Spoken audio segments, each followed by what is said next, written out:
What's up everybody and welcome back to the channel. In this video for the First Descendant today, I'm going to show you a fun mobbing build for Ajax. At the moment right now in the game, the two things that are taking up most of my time is obviously the normal thing which we all do, which is catalyzing weapons and the Descendants. And I usually do this by essentially playing special operations. It's the fastest way for you to level up, either with its weapons or Descendants. And the fact that you can now do these solo as well means that you can pretty much farm, and then when you're ready to jump out or whatever, you can just do so without disrupting other people's playtime. Or of course you can group up. Secondly, it's also the Void Vessel, because this is the seasonal activity and there's a bunch of things that we can get from there. And so this is the other thing that's taking up my time. Now, both of these are mobbing intensive activities. It's not so much difficult bosses per se that you have to fight, but yeah, there are some yellow bar enemies, so you want to be able to cut them down. But this build excels at doing exactly that, mobbing large groups of enemies. Now, because I repeatedly do this activity, I try to get as many of my Descendants capable of doing this kind of content, so that when I get tired of running it with Freyna or Bunny or Sharon, that I can try other Descendants. And that is the reason for this build to exist. So I'm going to jump right in and we'll look at which weapon also works well, the external components, Reactor, yada yada yada, the usual. But just jumping into the build itself, the Transcendent mod that we are going to focus on is Void Charge. Now, that is why I also want to mention that even though I have Ultimate Ajax here, the point is this also works on normal Ajax, because this Transcendent mod is not exclusive to Ultimate Ajax. So if you only have normal Ajax, you're still good to go and you can still use this build. Now, what Void Charge does, because it's very similar to another Transcendent mod that we have, which is called Void Explosion. So what Void Charge does is it modifies your second and your third ability. Basically, your second ability, which used to be called Void Walk, maybe it's better if I move my face over here, is now called Void Charge. And instead of having one charge of it, you have two. And then the third ability, Expulsion, is also basically empowered. Now, what Void Charge does is it actually increases the damage of your second and third ability proportionately to the amount of defense that you have. Now, this is not infinite, and honestly, the stacking effect is not that, mind-blowing.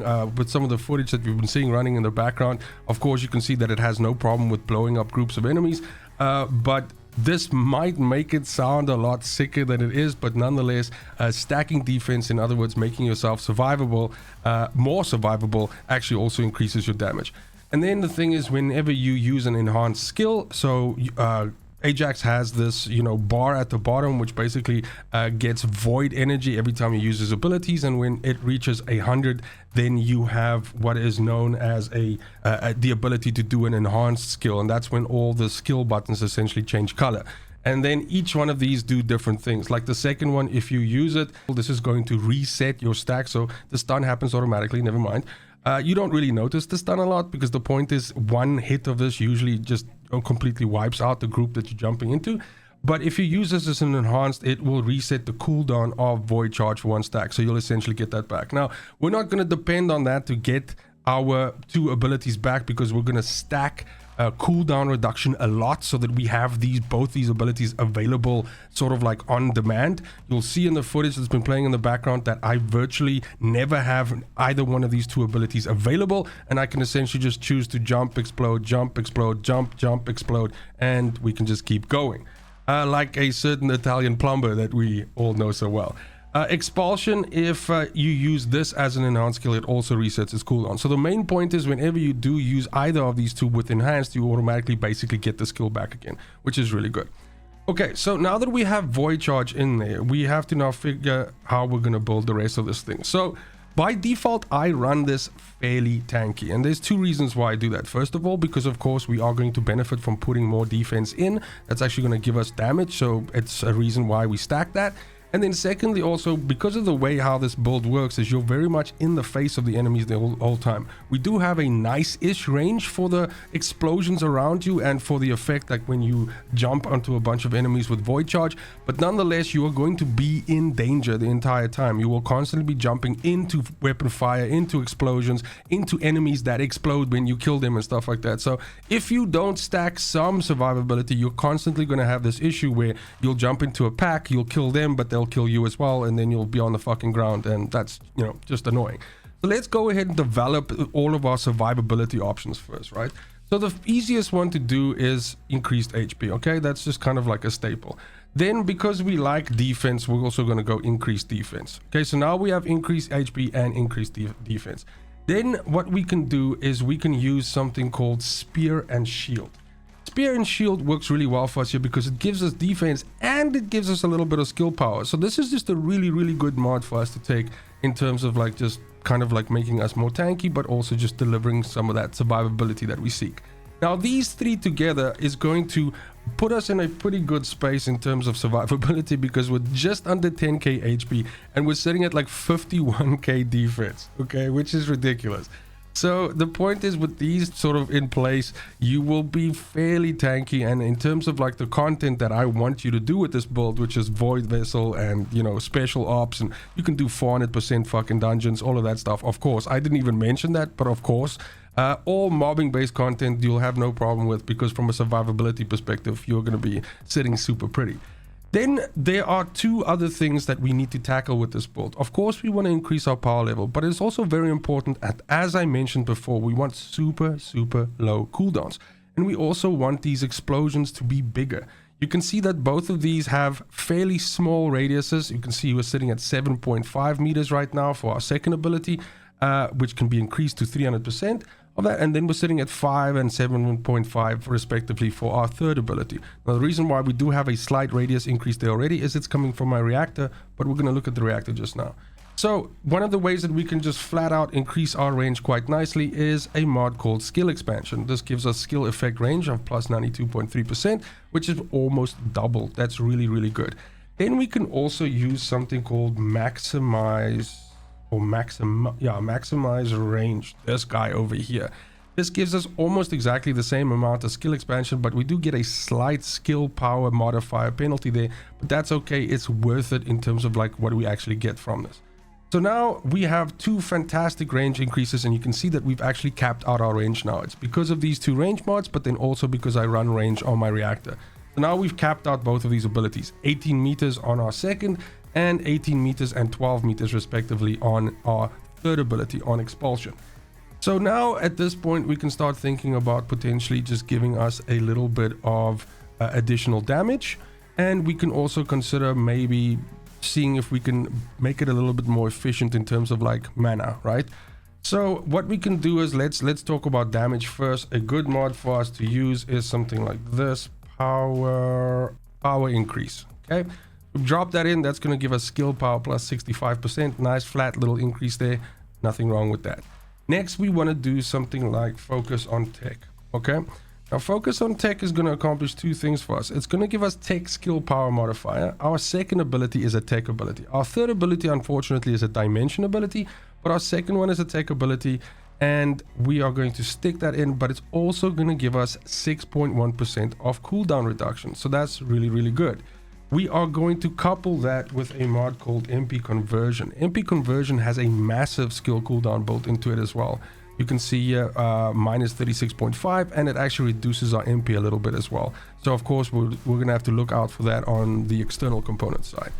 Then we can also put in something called Nimble Fingers. Once again, this also tackles our cooldowns. Yeah, we might just have to like shuffle some things around here just to make sure that, there we go, that we don't have some weird kind of like mod situation here.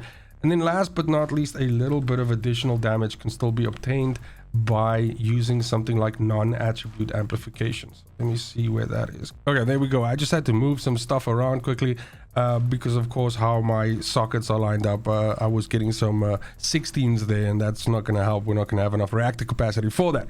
Any case, this is then our final build here. Now, this accomplishes everything that we want in terms of like we have super low cooldowns on these two abilities, 2 and 3. This one's on a 3-second cooldown. This one's on a 2.5-second cooldown, which is pretty much instant because it takes about 1.5 seconds to 2 seconds for the portrait to reflect or to basically refresh after you use a skill. So this is about as good as it gets. I think we can get it obviously lower, but it's not really, you know, necessary, since we'll kind of like be playing off these two skills off each other. Like we'll go 2 3 2 3 2 2 3, you know, something like that. We also have maximum radius on these skills, so it means that when you are jumping into a pack, you're going to see a nice 18-meter explosion around you that's pretty much going to just dust everything.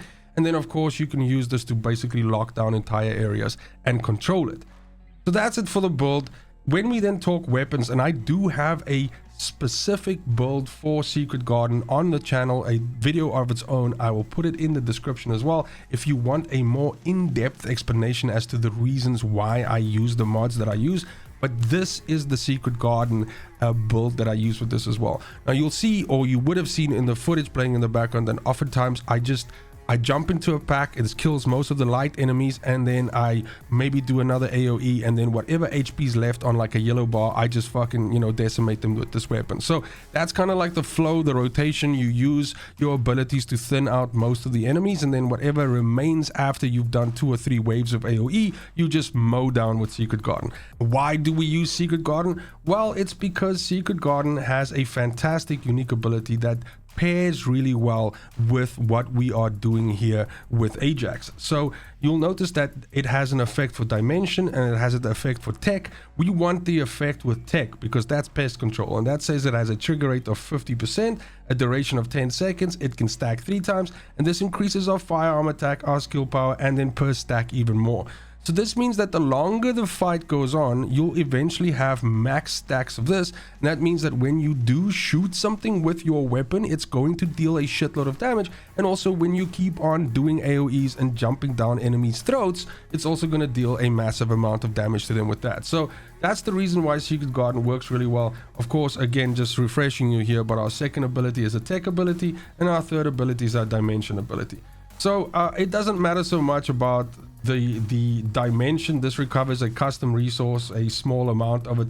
This is almost not noticeable. They need to juice this shit way up for it to like be something significant that's even worthy of talking about as long as I have already. But yes, we want pest control, and we trigger that with our second ability, which is a tech ability. So, and that's the one that we have 2 charges of, so we'll be able to just pull this off the whole time and kind of like just get those stacks all the way up. Now, in terms of our reactor, the best reactor to use for this is Materialized Mechanics. That's a non-attribute tech reactor because, again, our second ability is the one that we're going to be using the most, and it's a tech ability, so we'll be getting the most damage from that. Now, when it comes to your substats on a reactor, I specifically chose skill cooldown and skill range because they help me to get to those numbers that we were looking at when I had the mods in. That is how I get my cooldown so low, and that is how I get my range capped out.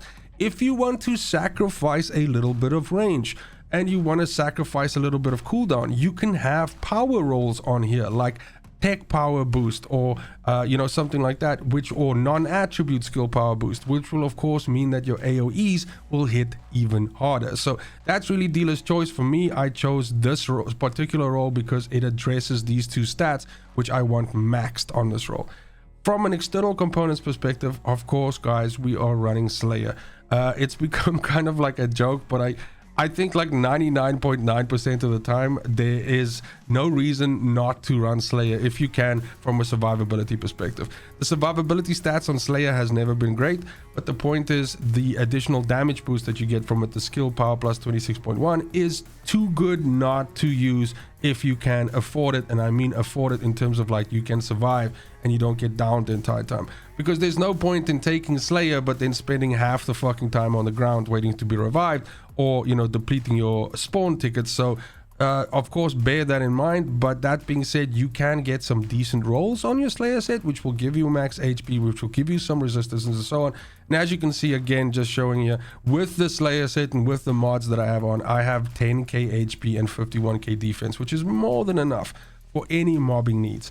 It absolutely helps on your sensor to have max MP and MP recovery in combat. You are going to be mobbing, and that means that there are going to be blue bricks that drop all over the place, so you shouldn't have a problem with staying topped up. But because you are using your abilities off cooldown the entire time, you want to give yourself as much chance of getting MP back so that you can keep on doing that, and MP recovery in combat is essential for that.